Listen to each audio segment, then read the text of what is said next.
Hello students, class 10th exercise 6.1 हम complete कर चुके हैं। 6.2 को स्टार्ट करने से पहले हम प्री में 6.1 को देख लेते हैं, जो कि क्वेश्चन एग्जाम के लिए मोस्ट इंपॉर्टेंट है। हर बार क्वेश्चन पेपर में पूछा जाता है कि जैसे कि इसमें लिख करके सिद्ध करना है A D divide by D B equal to A E divide by E C. ये हमें सिद्ध करना है इस ट्रायंगल से। ठीक है बच्चों, अब इस क्वेश्चन को देख लेते हैं कि क्या कह रहा है। इसमें क्या है आगे, अब ये क्वेश्चन है। इस क्वेश्चन में क्या है, यदि किसी त्रिभुज की एक भुजा के समांतर अन्य दो भुजाओं को भिन्न भिन्न बिंदु पर प्रतिच्छेद करने के लिए एक रेखा खींची जाए। मतलब एक त्रिभुज है, ठीक है बच्चों, इसके बीसी के समांतर हमने एक लाइन खींच दी जो दो बिंदु पर काटती है। जैसे कि एक बिंदु डी हो गया, एक बिंदु ई हो गया। ठीक है बच्चों, ये लाइन हमने खींची है। तो ये अन्य दो भुजाएं एक ही अनुपात में विभाजित होते हैं। मतलब जो दो भुजाएं हैं ये एक ही अनुपात में। ठीक है बच्चों, आपको ये क्वेश्चन समझ में आ गया। ठीक है बच्चों, कि दो भुजाएं हैं वो एक ही अनुपात में विभाजित करती हैं। यहाँ तक आपका क्वेश्चन है। अब इस क्वेश्चन का आंसर है, हमें एक त्रिभुज ए बी सी दिया है। ठीक है बच्चों, हमें मतलब एक त्रिभुज ए बी सी दिया है, ए बी सी। ठीक है बच्चों, अब ठीक है बच्चों, ए बी सी दिया हुआ है जिसमें भुजाएं बी सी के समांतर खींची गई एक रेखा अन्य दो भुजाओं पर ए बी और ए सी को क्रमशः डी और ई पर काटती है। मतलब बी सी के समांतर डी और ई पर काटती है। ठीक है बच्चों, समांतर रेखा मतलब कि ये भी समान है, ये भी समान है। ठीक है बच्चों, आकृति में देख सकते हैं आप।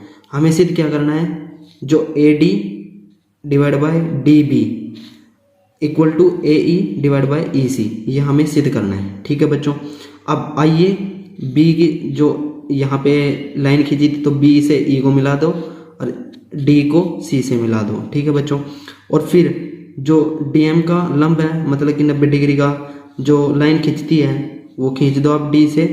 यहाँ पे आया एम, ई से भी ऐसे खींच दो लंब 90 डिग्री पर एन। ठीक है बच्चों, जो ये लाइन है हमारी ये 90 डिग्री पर है एम पे, और ई की भी सेम है, एन पे लंब खींचा तो ये एन आया। ठीक है बच्चों, अब नेक्स्ट पेज पे चलते हैं, इस क्वेश्चन को आगे कैसे कर रखा है। ठीक है बच्चों, अब आगे देखते हैं इस क्वेश्चन को कैसे कर रखा है बच्चों। अब जैसे कि मैंने मतलब कि यहाँ पे एक यही सेम वो बना लिया आकृति। ठीक है बच्चों, अब इसमें क्या दे रखा है, ट्रायंगल। ये ट्रायंगल का निशान होता है ए डी ई। ठीक है बच्चों, अब ट्रायंगल ए डी ई, अब ए डी ई कहाँ है, ए डी ई। ठीक है बच्चों, ये ट्रायंगल बन गई हमारी।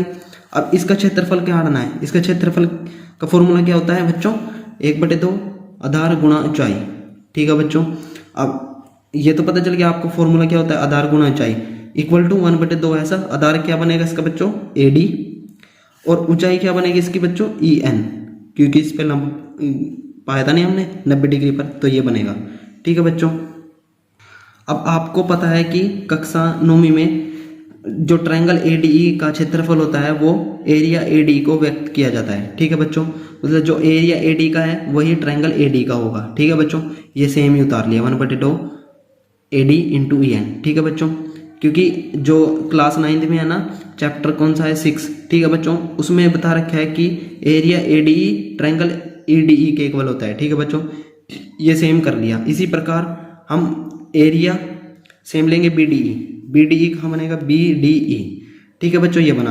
अब इसका फॉर्मूला क्षेत्रफल ही निकालना है 1/2, अब डी बी होएगा इंटू ई एन होएगा। ठीक है बच्चों, ये हमारे पास निकल गया 2 एडीई बीडीई। ठीक है बच्चों, अब एरिया ए, ये एडीई नहीं है बच्चों, ए ई डी है, ए ई डी। ठीक है बच्चों, पहले तो ले लिया ए डी ई, अब ये लेंगे ए ई डी। यहाँ पर मिस्टेक हो रखी है बच्चों। ठीक है बच्चों, ए ई डी, इसका भी फॉर्मूला क्या होगा 1/2। अब ए ई इसका आधार हो जाएगा। ठीक है बच्चों, और इसका लंब क्या होगा, डी एम। ठीक है बच्चों, ये लीगर क्या है। ठीक है बच्चों, अब और ऐसे ही आगे डी ई सी निकालना है, डी ई सी। ठीक है बच्चों, अब डी ई सी भी सेम रहेगा 1/2 ई सी, ये हो जाएगा आधार, और इसका लंब क्या होगा बच्चों, डी एम ई। ठीक है बच्चों, हमने ट्रायंगल निकाल लिए। ठीक है बच्चों, दोनों। अब जैसे कि मैंने ट्रायंगल कौन कौन सी निकाली है, ए डी ई, फिर ए ई डी। ठीक है बच्चों, फिर एक कौन सी है, ए जो निकाली है दूसरी, B D E D E C. ठीक है बच्चों, ये हमने निकाली है ट्रायंगलें। हो गई ये 4 ट्रायंगलें। अब जो समीकरण, इसको जैसे कि हम मान लेंगे समीकरण 1, इसको मान लेंगे समीकरण 2, इसको मान लेंगे समीकरण 3, इसको मान लेंगे समीकरण 4। ठीक है बच्चों, अब समीकरण 1 और 2 को भाग दे देंगे। ठीक है बच्चों, ए डी ई भाग बी डी ई। अब सेम रख देंगे, इसको उठाकर 1/2 AD into E N, 1/2 DB into E N. ठीक है बच्चों, 1/2 कैंसिल आउट हो जाएगा, EN से EN कैंसिल आउट हो जाएगा। ठीक है बच्चों, अब क्या बचा यहाँ पे AD डिवाइड बाय DB। ठीक है बच्चों, यह आ गया पहले से। अब तीसरा और चौथा समीकरण से फिर डिवाइड करेंगे, ये मतलब कि AED है। ठीक है बच्चों, इसको याद रखना, AED ये डिवाइड बाय DEC। ठीक है बच्चों, अब इसकी वैल्यू रख देंगे 1/2 AE into DM, 1/2 EC into DM। ठीक है बच्चों, ये कैंसिल आउट हो जाएगा। अब DM से DM भी कैंसिल आउट हो जाएगा। अब बचेगा यहाँ क्या, यहाँ पे AE डिवाइड बाय EC।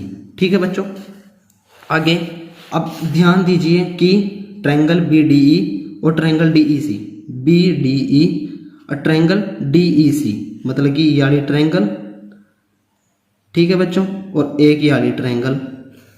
ठीक है बच्चों, यहाँ पे C है पॉइंट, ये आप दिख नहीं रहा होगा। ठीक है बच्चों, ये रहा। और एक ही आधार पर DE है, मतलब एक ही आधार इसका ये DE पर है दोनों, और समांतर रेखाएं हैं। ठीक है बच्चों, BC के और DE के। ये जो BC मैंने बताया था ना, जब ये लाइन खींची थी तो BC के समांतर है DE। ठीक है बच्चों, के बीच बने दो त्रिभुज हैं। अब ये त्रिभुज BDE वाला एक DCE वाला हो गया। ठीक है बच्चों, ये दोनों इक्वल हैं। अब हमें प्राप्त हो गया है ADE divide by DB equal to AE divide by EC। ठीक है बच्चों, यही हमने सिद्ध करना था, ये प्रूफ हो गया। ठीक है बच्चों, इसको प्रूफ करने के लिए क्वेश्चन में हर बार पूछा जाता है। ठीक है बच्चों, ये आपको आना चाहिए जरूरी। ठीक है बच्चों, thanks to watching my channel and subscribe now.